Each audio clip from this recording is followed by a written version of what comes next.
Welcome back नाजरीन, आप देख रहे हैं प्रोग्राम मेडिकेम खेलो पाकिस्तान। और आज हम बात कर रहे हैं लाहौर कलंदर और पेशावर ज़ल्मी के हवाले से। कल के मैच के हवाले से बात हुई, जैसे कि ब्रेक पे जाने से पहले हम बात कर रहे थे उनके परफॉर्मेंस के हवाले से। तो अब आप स्टूडियो में जो है हमारे जो गेस्ट है वो भी हमारे साथ मौजूद हैं, रोज़ाना की बेसिस पे हमारे साथ प्रोग्राम का हिस्सा बनते हैं। सबसे पहले हमारे गेस्ट हैं खालिद लतीफ़ साहब, इंटरनेशनल क्रिकेटर हैं। अस्सलाम वालेकुम खालिद, कैसे हैं आप? खैरियत से आप? नवी ज़मीर साहब हैं, स्पोर्ट्स एनालिस्ट हैं, बड़ी गहरी नज़र रखते हैं, मतलब कभी कभी इनको वापस लाना पड़ता है हमें सोचने के लिए। जो हमारे साथ तीसरे हमारे गेस्ट हैं वो हैं फरहान फरीद राजू साहब। कैसे हैं सर? ये भी स्पोर्ट्स एनालिस्ट हैं और बेहतरीन तज्ज़िया करते हैं। और स्पोर्ट्स के हवाले से अगर बात करें तो सर खुशामदीद कहेंगे आपको। कैसे आप? खैरियत से? जी अल्हम्दुलिल्लाह। तो खालिद साहब, कल हमने बात की प्रोग्राम के हवाले से, तो उसमें हमने देख रहे थे कि हमने परफॉर्मेंस के हवाले से बात कर रहे थे, दोनों टीम्स की परफॉर्मेंस की बात हो रही थी। लेकिन कल हमने देखा कि वही हुआ कि लाहौर कलंदर की जो बैक टू बैक विकेट्स गई हैं और उसके बाद जो पेशावर ने अटैक किया है बॉलिंग, तो आप क्या कहते हैं कि ये परफॉर्मेंस आप देख रहे थे कि इसी तरीके से होना है? नहीं, हम तो ऐसा नहीं सोच रहे थे। हमारी प्रेडिक्शन गलत हो गई।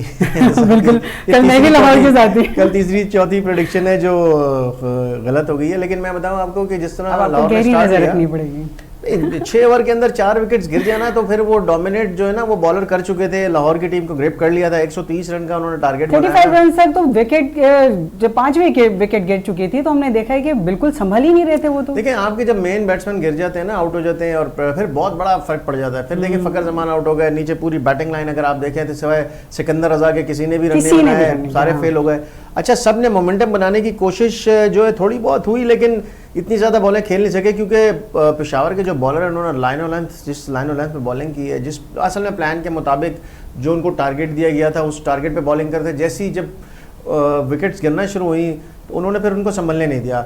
मैं समझता हूँ इसमें पेशावर की बॉलिंग को और फिर बैटिंग को दोनों को क्या वजह थी? मतलब कल की जो लाहौर कलंदर की परफॉर्मेंस थी उसकी क्या वजह थी? मतलब इतनी बुरी परफॉर्मेंस कि आपके प्लेयर्स रुक ही नहीं रहे ग्राउंड के अंदर। नहीं, आप इसमें पेशावर ज़ल्मी के बॉलर्स को भी जो है ना आप नहीं, मतलब वो तो आउटस्टैंडिंग है ना, उन्होंने तो देखिए हमेशा क्या होता है एकदम जब ये सर्कल जो है ना T20 गेम में जो 6 ओवर का सर्कल होता है, इसको जो है ना यूटिलाइज करना बहुत जरूरी होता है। अब कल क्या हुआ है कि कल 6 ओवर के अंदर 4 विकेट्स गिर गई अर्ली, उनके मेन जो बैट्समैन है वो खत्म हो गए। तो यानी कि बीच में आप ये देखिए उनकी मेन जो बैटिंग स्ट्रेंथ थी वो खत्म हो गई थी। उसके बाद जो सिकंदर रजा ने बैटिंग की, वरना ये 70 रन पर टीम आउट हो रही थी।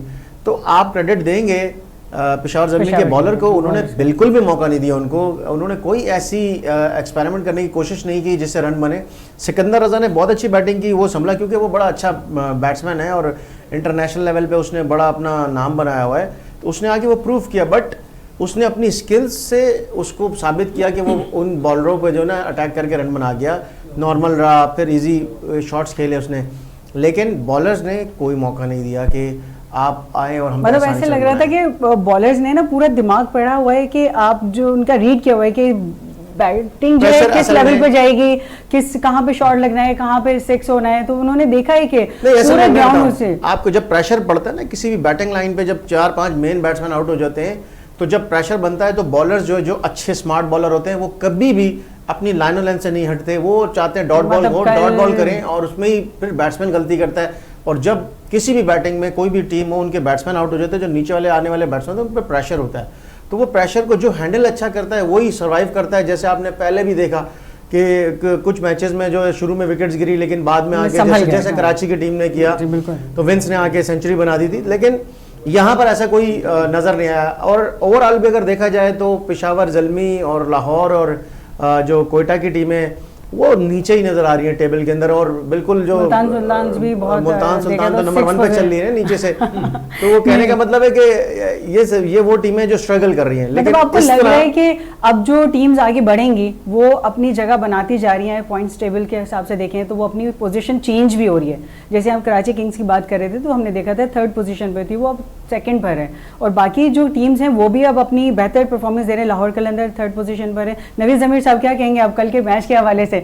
कल ही बात कर रहे थे बाबर आजम की परफॉर्मेंस के हवाले से, तो बाबर आजम ने कल जो है 56 रन बनाए आपने, और हमने देखा कि 42 बॉल्स पे उन्होंने ये टारगेट अचीव किया। जी नसीम, देखें हम ये इस टूर्नामेंट के स्टार्टिंग से हम ये बात कर रहे थे कि बाबर आजम की फॉर्म बहुत इंपॉर्टेंट रखती है, और बाबर आजम जितने सीनियर प्लेयर हैं उनसे जितनी एक्सपेक्टेशन टीम को हैं उस पर उतर नहीं पा रहे थे। मैं समझता हूँ कि इस वक्त जो कमबैक उन्होंने कर लिया है और अब उनकी फॉर्म आती हुई दिखाई दे रही है हम लोगों को कि 50 में पिछले मैच में भी उन्होंने 46 किए थे, आज भी 56। सर क्या वजह थी, मतलब ऐसे कि अचानक से अभी इस मैच में हमने देखा कि बेहतरीन परफॉर्मेंस है और भी बेहतर हो सकती है आगे आने वाले मैचेस में, लेकिन जो पहले वाली परफॉर्मेंस है तमाम मैचेस की हमने देखे, जो पिछले मैचेस हुए हैं तो उसमें कोई खास परफॉर्मेंस नहीं। देखें बाबर की मैं बात करूंगा, बाबर मेंटली तौर पे काफी स्ट्रांग बंदा है, उसका आप जितना प्रेशर उस पर बिल्ड होता है वो उसको टैकल करना आता है, उस पर प्रेशर बहुत ज्यादा, लेकिन उन्होंने थोड़ा टाइम ले लिया। नहीं देखिए कोई भी प्लेयर है बैट पेश तो आता है ना प्लेयर्स के ऊपर, हम बहुत जल्दी फैसला कर लेते हैं कि ये प्लेयर की फॉर्म चली गई, ये खत्म हो गया, ऐसा होता नहीं है। एक्चुअल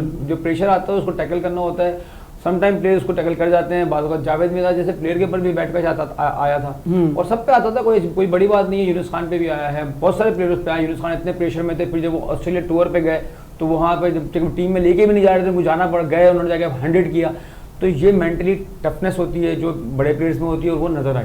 हाँ मैं यहाँ कल हम बात कर रहे थे साइम अयूब के हवाले से बात कर रहे थे, देखिए साइम अयूब की परफॉर्मेंस नहीं आ रही है इस टूर्नामेंट में, 1.50 की बुनियाद पर आप कितनी दफा खेलते रहेंगे। बिल्कुल सही, मैं भी कहूँगा देखिए आप यंग प्लेयर हैं, अपकमिंग प्लेयर हैं, आपसे लोगों को उम्मीदें हैं, आपको रन्स करने चाहिए, अपनी बका के लिए खेलें, छोटे टीम तो बाद में, पहले अपनी बका को तो स्ट्रॉन्ग करें, कल को आप पे उंगलियां उठनी शुरू हो जाएंगी तो फिर क्या करेंगे। देखिए साहबजादा फरहान जिस तरह की परफॉर्मेंस देते हुए आ रहे हैं तो उनको मैं नहीं समझता कि कोई ऐसा रीजन हो कि आप उनको टीम से बाहर कर रखें। 80 की वजह है कि वो एक स्टाइलिश शॉट बहुत अच्छा मारता है, लेकिन कुछ चीज़ें हैं आपको रन्स करने आने चाहिए, शॉट्स भी आपके बड़े काम के होते हैं, बड़े खूबसूरत लगते हैं, पब्लिक बड़ा एंजॉय करती है उनको, लेकिन आपको अंदर कंसिस्टेंसी होनी चाहिए, परफॉर्मेंस देने की सलाहियत आपके अंदर मुसलसल बुनियाद में होनी चाहिए। ये नहीं कि 4 मैच में नहीं कर रहे, आप 1 मैच में ना करें, लेकिन 3 मैचों में 4 मैचों में परफॉर्मेंस आपकी होनी चाहिए। लेकिन सर अब आने वाले मैचेस में तो परफॉर्मेंस ही मैटर करेगी ना, मतलब किसी भी प्लेयर के हवाले से, चाहे वो कैप्टन हो, चाहे बॉलर हो, या वो बैटिंग पॉइंट पे खड़ा हो। परफॉर्मेंस तो हर जगह पे मैटर करती है, परफॉर्मेंस तो हर प्लेयर ने देनी होती है, लेकिन यहाँ मैं तारीफ करूंगा अली रजा की, जिस तरह उस टूर्नामेंट के अंदर वो नजर आए हैं। आज भी देखें इनको इकॉनमी रेट देखें, 4 ओवर में से 25 रन दिए उन्होंने, विकेट मिलना न मिलना कोई इतनी मायने नहीं रखती, लेकिन प्रेशर में लाने में कामयाब हुए लाहौर को।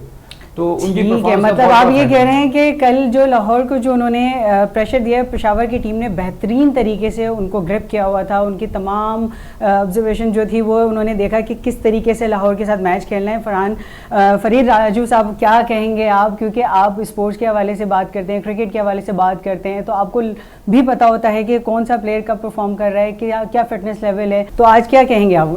देखिए इस टूर्नामेंट में सिवाय इस्लामाबाद यूनाइटेड के कोई एक टीम नहीं है ऐसी जिसके बारे में हम कहें कि अच्छी परफॉर्मेंस है, इनके लड़के मुसलसल परफॉर्म कर रहे हैं या बॉलर। हाँ मिली जुली परफॉर्मेंस रह रही है, कराची की टीम ने जो है वो 3 मैच जरूर जीते हुए हैं और 6 पॉइंट के साथ दूसरे नंबर पे है, लेकिन उनकी परफॉर्मेंस भी इतनी आउट क्लास नहीं है जिस अंदाज से इस्लामाबाद यूनाइटेड की जाती है। बल्कि अगर मैच की बात करें तो जेम्स हॉब और वुड ने जिस अंदाज से पेशावर को आगाज दिया और पावर प्ले के अंदर 4 खिलाड़ी आउट कर दिए, और उसके बाद फिर जैसे नवेद ज़मीन ने जिक्र किया, अली रजा जो इमर्जिंग प्लेयर में सबसे खतरनाक और सबसे ज्यादा यंग टैलेंट नजर आया, जिसकी स्पीड 146 मुसलसल स्पीड से गेन कर रहे हैं, और उसके साथ आरिफ याकूब जो बेहतरीन लेग स्पिनर है इस वक्त कोयटा के पेशावर के पास।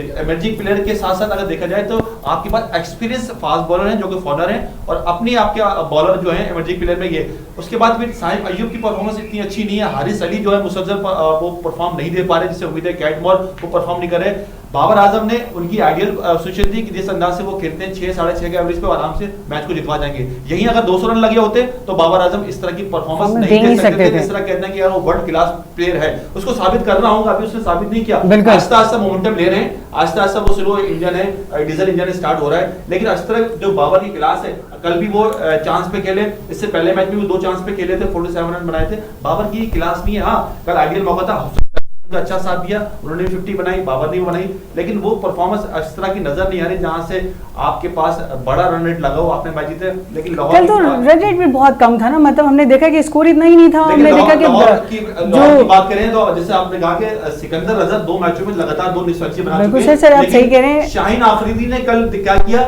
सिकंदर रजा को 7वें नंबर पे बेटा खुद चले गए बैटिंग करने के लिए ऊपर। सर ये तो होता है ना, फिर मतलब आप देखते हैं कि कुछ ना कुछ हमने फेवरेटिज्म करना होता है आगे पीछे परफॉर्मेंस के लिए, तो लेकिन लाहौर की बात करें तो लाहौर की परफॉर्मेंस नाज़रीन इतनी खास नहीं है। हमारे पैनलिस्ट भी जो है वो इस चीज़ को यही तज्जिया कर रहे हैं कि कल जिन प्लेयर्स को परफॉर्म करना चाहिए था वो इतनी खास परफॉर्मेंस नहीं, स्टार्टिंग है अभी। इस पे मजीद बात करेंगे, यहाँ वक्त हो गया एक ब्रेक का। देखते रहिए मेडी गेम खेलो पाकिस्तान, मिलते हैं एक ब्रेक के बाद।